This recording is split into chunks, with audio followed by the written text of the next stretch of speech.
Mesdames et messieurs les cabinets ministériels, mesdames et messieurs les points focaux, je voudrais à l'entame de mes propos remercier Madame le ministre de la Santé et du Développement social de m'avoir associé à cette activité importante du département, et je voudrais lui adresser mes félicitations pour ce début réussi des activités en lien avec les états généraux du domaine de la santé. Je voudrais dire qu'il y a des grandes attentes par rapport à ces états généraux de la santé, et les hautes autorités de la transition lui accordent une importance capitale. Et vous qui êtes conviés à ce travail aujourd'hui, vous devriez saisir de manière approfondie la problématique de la santé et tout ce qui tourne autour de la santé, de camper les contextes qui est le nôtre en les mettant tout naturellement en relation avec l'environnement du Mali et l'environnement international, de fixer les objectifs réalisables dans le cadre de ces TDR, parce que les objectifs que vous allez fixer vont déterminer les résultats qu'on pourra atteindre. Et vous devriez tout naturellement travailler sur toute la méthodologie qui permettra de conduire à bonne destination les états généraux du domaine de la santé.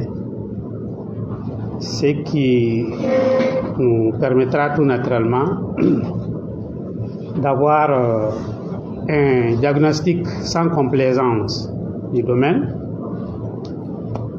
et sur la base de ces diagnostics, de faire des recommandations qui nous permettront de transformer ces secteurs. Pour ce qui nous concerne, nous avons de très fortes attentes par rapport à la question de la formation et de la recherche dans les domaines de la santé. C'est fondamental parce que les soins administrés aux patients, leur accompagnement, tout cela dépend de la qualité du personnel, de la formation de haut niveau. Donc la question de la formation est au cœur même de la question donc de la santé dont vous avez en charge aujourd'hui. Il y a aussi la question de la recherche. La recherche vient en appui à la formation et il faut que cela soit débattu. Tout naturellement, il y a aussi la question de la gestion du personnel. Il y a une partie du personnel de la santé qui est à cheval entre le ministère de l'Enseignement supérieur et de la recherche scientifique et le ministère de la Santé et du Développement social. Ces derniers temps, cela pose beaucoup de problèmes.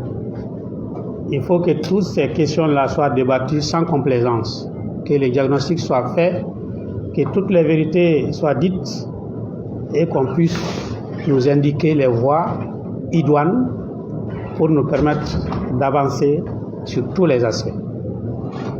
Donc voilà les fortes attentes que nous avons. Nous comptons beaucoup sur votre expertise, sur votre engagement, voire même sur votre patriotisme, pour que le Mali puisse avoir un système de santé solide, performant, qui permettrait de satisfaire les demandes de tous les Maliens et de toutes les Maliennes. Voilà quelques mots que j'avais souhaité vous adresser, tout en vous remerciant chacun et chacune pour votre présence, pour votre engagement, et en remerciant à nouveau Madame la Ministre pour cette initiative heureuse. Merci.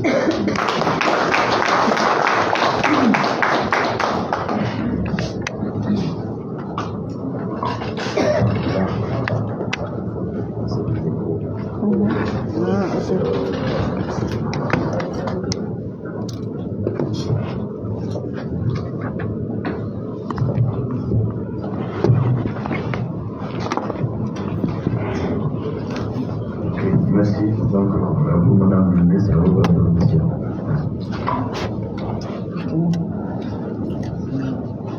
Monsieur le ministre de l'Enseignement supérieur et de la Recherche scientifique, Monsieur le secrétaire général du ministère de la Santé et du Développement social, Monsieur le chef de cabinet du ministère de la Santé et du Développement social, et Mesdames, Messieurs les points focaux des différents départements ministériels, Mesdames, Messieurs les membres du secrétariat général et du cabinet du ministère de la Santé et du Développement social, chers directeurs, Mesdames, Messieurs de la presse. Avant tout propos, je voudrais vous souhaiter la bienvenue au ministère de la Santé et du Développement social pour la première réunion de la commission de préparation des États généraux de la santé. Permettez-moi de remercier Monsieur le ministre de l'Enseignement supérieur qui a bien voulu m'accompagner pour cette première réunion et qui a tout son sens parce qu'on travaille beaucoup avec le département de l'enseignement supérieur. Permettez-moi aussi de féliciter les différents points focaux pour la confiance qui a été placée en vous par vos chefs pour représenter le département à cette importante réunion. Donc je tiens à dire que face aux perturbations de notre système de santé, on sait qu'il y a eu beaucoup de forats, il y a eu des états généraux, il y a eu des tables rondes, mais les problèmes ont toujours persisté. Et on sait que le baromètre de cette transition pour les plus hautes autorités, à commencer par le président de la transition, le colonel Assimi Goïta, c'est le bien-être de la population. Et le bien-être de la population, ça va avec la santé. Donc, on a été instruit de refonder cette santé, de voir les problèmes qui s'y trouvent et que ce soit vraiment inclusif. C'est pour cela qu'on a tenu à ce que tout le monde y soit associé, sachant que le domaine de la santé, c'est un domaine très transversal. Et j'aime à le dire que la santé, nous sommes là pour résoudre les problèmes que les autres ont créés. Quand il y a un accident, c'est pas nous, mais c'est nous qui soignons les blessés. Quand il y a d'autres problèmes, c'est toujours nous qui sommes là pour soigner les résultats, pour guider. Et vraiment, c'est l'opportunité pour nous de mettre à vue tous ces problèmes, qu'on débatte tous ces problèmes. Et les points focaux respectifs qui seront là, je pense qu'après cet atelier de validation, on pourra les voir individuellement pour que chacun à son niveau nous fasse part des problèmes qu'il y a avec la santé. Quand on parle de la justice, par exemple, on sait que dans les maisons d'arrêt, il y a des infirmeries, il y a des problèmes.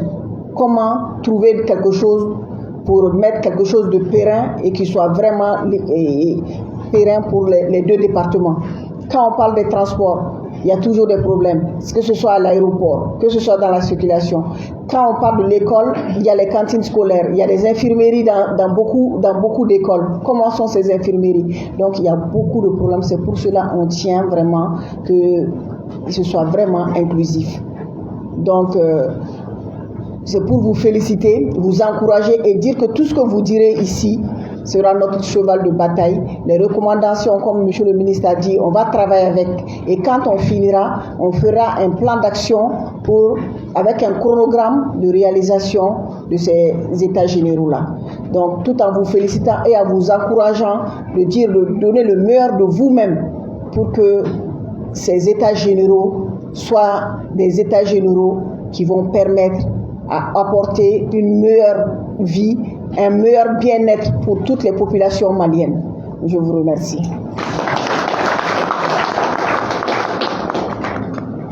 Merci encore une fois. Je crois que nous allons suspendre demander la suspension de la séance. Monsieur le ministre.